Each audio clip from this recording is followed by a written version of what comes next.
දවසක් භික්ෂූන් වහන්සේලා සත්නමක් බුදුරජාණන් වහන්සේ බැහැදකීමට යන ගමනේදී හවස් වන විට එක් විහාරයකට වැඩම රාත්‍රී ගත කිරීමට තීරණය කරා.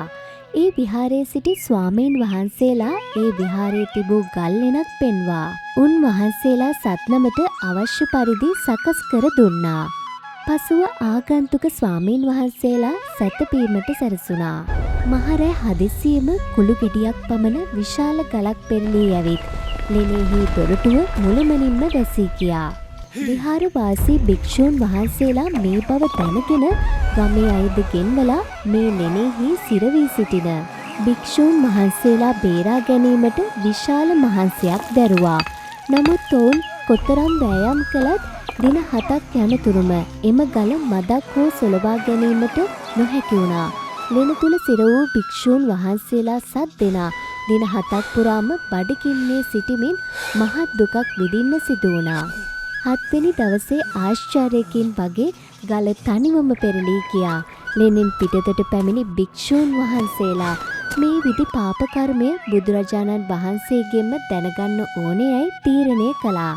උන් වහන්සේලා බුදුරජාණන් වහන්සේ හමුවට පැමිණ තමන් අත්විදි සියලු කරුණු පිළිවෙලින් බුදුරජාණන් වහන්සේට පැවසුවා. ඉන්පසු බුදුරජාණන් වහන්සේ ඔවුන් අමතා මෙසේ වදාලා.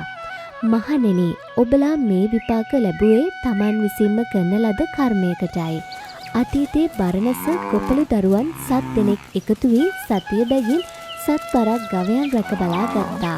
දිනක් ඔවුන් ගවයන් කවා එන අතරමඟදී විශාල තලගොයෙක් දැක ඌ පසුපස හඹා ගියා. තලගොයා බියටපත් වී එක් තුඹසකට රිංගුවා. ඒ තුඹසේ සිදුරු 7ක් තිබුණා. දරුවෝ කතිකා කරගෙන අපට දැන් මූ අල්ලා ගැනීමට නොහැකි. හෙට ඇවිත් අල්ලා ගනිමයයි කියා එකිනෙකා අතිකොළ මිටිගෙන විත් සිදුරු 7ම වසා දැමුවා. දෙවැනි දවසේ ඔවුන්ට තලගොයා ගැන අමතක වී තිබුණා. පසුව නැවතත් එම කැලේ පෙදෙසෙහි ගවයන් එළවාගෙන එන විට තුඹස දැක ඒ ගැන සිහි වුණා. ඒ තලගොයා කුමක් වී ඇද්දැයි සිතූ ඔවුන් තමන් වසා දැමූ සිදුරු විවෘත කළා. එවිට 7 දිනක් බඩගින්නේ සිටි තලගොයා ජීවිතය පිළිබඳ ආශාව පවා නැති වී ඇට සැකිල්ලක් මෙන් වෙවුලමින් පිටතට නික්මුණා. ඒ දුටු දරුවන්ට අනුකම්පාව උපන් නිසා අපි මේ තලගොයා මරන්නේ නැහැ. 7 දිනක් බඩගින්නේ සිටියායයි කියා උගේ පිට පිරිමැද සැපසේ යන්නේයයි කියා නිදහස් කර හැරියා. මහණෙනි, ඔවුන් තලගොයා නොමැරූ නිසා නිරේ නොදෙවී ගියා. නමුත් සතියක් එක දිගට තලගොයා සිර කළ කර්මේ විපාක වශයෙන් ආත්ම භව 14ක් පුරා 7 දිනක් බැගින් ඔබලාට බඩගින්නේ සිටීමට සිදු වුණා. මහණෙනි, ඔබලා එකල ගොපළු දරුවන් වී මේ කර්මය කළායයි බුදුරජාණන් වහන්සේ එම ප්‍රශ්නය විසඳුවා.